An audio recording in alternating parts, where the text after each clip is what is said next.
Hi, I'm Caitlin, and I just spent 5 months reading 25 books that I own before I could buy another book. This is going to be a very quick wrap-up of sort of general categories. If you want reviews on any of these books, or just more thoughts on any of these books, please let me know. First, I'm going to show you the books that I DNF'd as part of this project. Most of these were digital, but one was physical. All right, these two are books that I would have DNF'd if I were not doing this project. This was a gift from a friend that I read for this project. Otherwise, it probably would have just sat on my shelf for years. So I'm glad that I actually read it. These are books that I have sort of mixed feelings on, and I'm not really sure if I'm the right audience for them.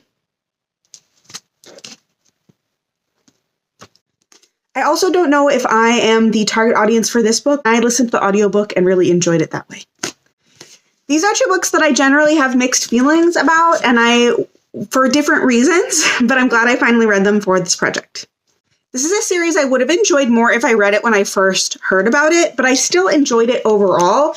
Unfortunately, the first book could be read as a standalone, but the second book clearly leaves some loose threads, and this series was never finished. These are books that I don't know if everyone would like the same amount that I did, but they really felt like they were written for me. The Story of More by Hope Jahren and An Infinite Pull by Taylor Simmons. And the best 4 books that I read for this project were this trilogy, which I struggled with in the beginning, but ended so strong.